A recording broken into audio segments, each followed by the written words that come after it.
Bonjour! Nous revoilà pour le premier épisode des 10 points clés de votre projet de feu d'artifice.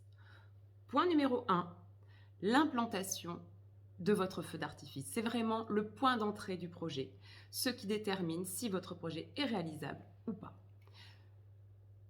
L'essentiel, c'est que vous puissiez nous donner exactement l'endroit de votre événement et à partir de là, on étudie toute la faisabilité technique et réglementaire en fonction des départements pour votre projet de feu d'artifice. Donc, n'hésitez pas à nous appeler et comme ça, nous vous dirons si votre projet est réalisable ou pas et dans quelles conditions. Nous en sommes au point clé numéro 2 pour rendre votre projet de feu d'artifice réalisable. Après l'implantation, l'étude de l'implantation, maintenant, le deuxième point clé, c'est avoir l'accord du propriétaire du domaine. Quand vous faites un mariage, une fête privée, soit vous le faites chez vous, dans ce cas-là, il n'y a pas de souci, soit vous le faites dans un domaine, un château ou une salle polyvalente. Dans ce cas-là, il vous faudra toujours avoir, avant de débuter quoi que ce soit, avoir l'accord du propriétaire pour que la société 1000 étoiles puisse s'implanter sur leur espace pour le tir d'un feu d'artifice. Il faut bien leur préciser que c'est une société professionnelle qui a toutes les assurances et garanties nécessaires au tir d'un feu d'artifice. Aujourd'hui, nous allons parler d'un point important qui est est-ce que vous allez vous désister au dernier moment?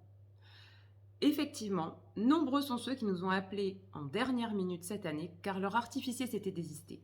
Pourquoi? Parce que ces clients-là n'ont pas voulu mettre le budget nécessaire pour leur projet de feu d'artifice et les artificiers ayant trouvé des feux d'artifice plus lucratifs ont tourné le dos au dernier moment. C'est pour ça que nous n'accepterons jamais des prix, des budgets trop petits pour être sûr de vous garantir notre présence le jour de votre événement, que ce soit un 14 juillet, un 31 décembre ou une autre date clé. Donc faites attention.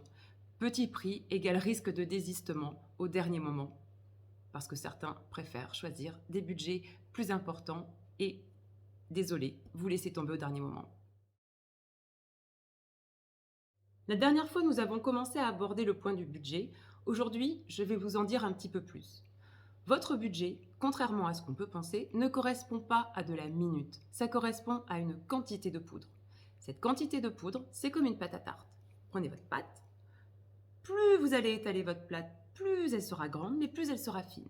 Donc si vous voulez un feu d'artifice qui fasse waouh, comme disent souvent mes clients, et qui pète, attention, privilégiez un feu court. C'est toujours comme ça que nous travaillons. Avoir un budget et avoir un temps très long ne servira à rien qu'avoir quelques pouf fusées de temps en temps, mais vous n'aurez pas l'effet que vous attendiez. Alors attention, budget n'égale pas durée, mais égale poudre. Nous arrivons aujourd'hui à une question clé de l'organisation de votre événement.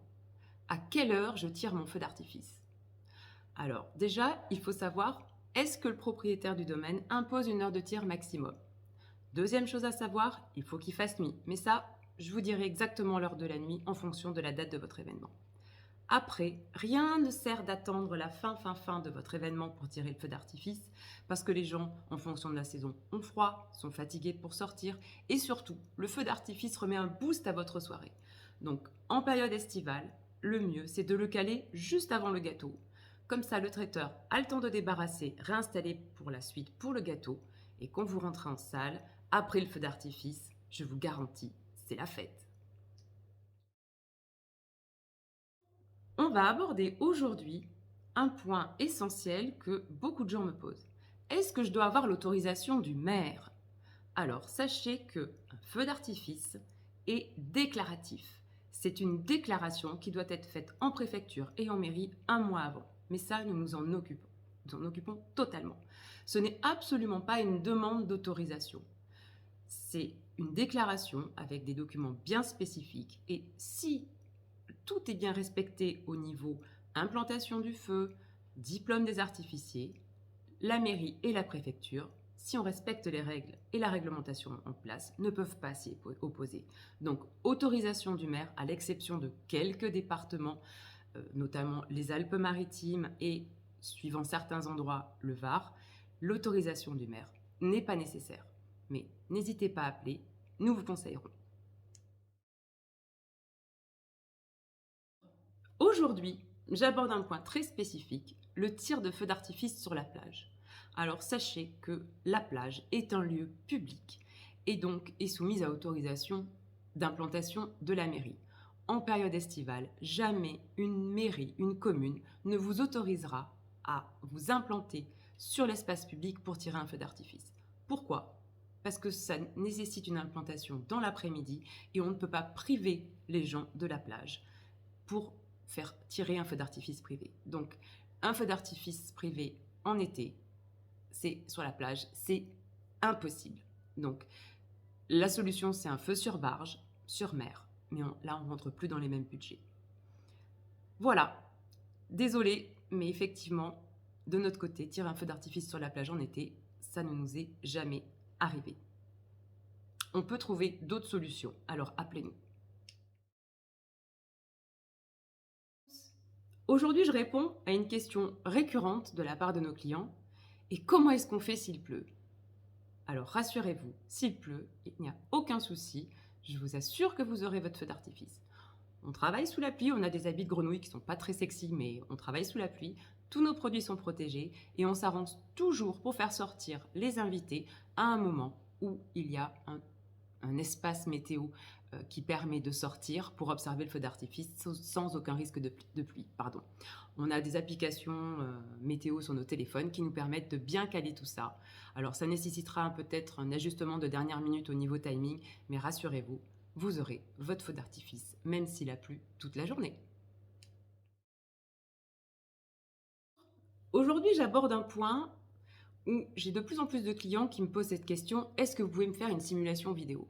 Alors ok, on est à l'ère du numérique, mais faire une simulation de vidéo, ça voudrait dire d'ores et déjà écrire votre feu en musique, donc faire le travail en amont avant même d'avoir été plus loin avec vous. Donc non, nous ne réalisons pas de simulation vidéo parce qu'en plus il faut que ça reste une surprise pour vous jusqu'à la fin.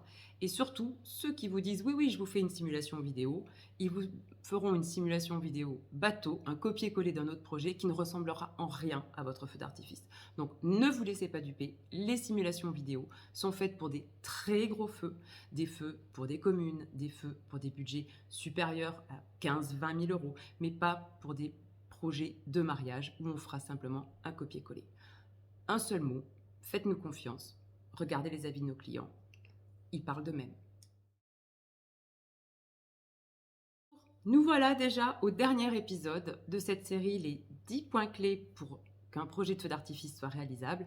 Aujourd'hui, je vais vous parler de notre empreinte environnementale. C'est aussi une question qui revient régulièrement et à juste titre.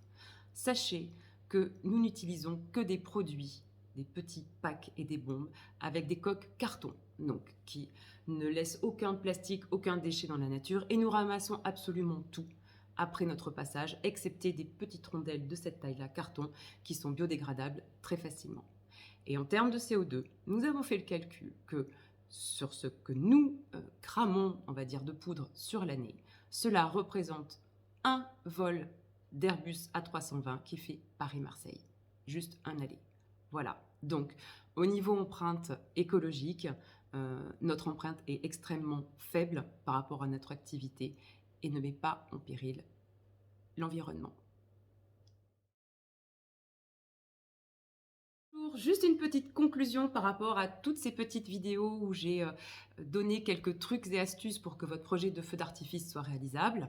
Si jamais vous avez d'autres questions, n'hésitez pas à me les poser directement. Je pourrai y répondre. Je n'ai peut-être pas pensé à tout. Je vous remercie de votre attention et n'hésitez pas à nous contacter si vous avez des questions complémentaires par rapport à tout ce que je vous ai dit.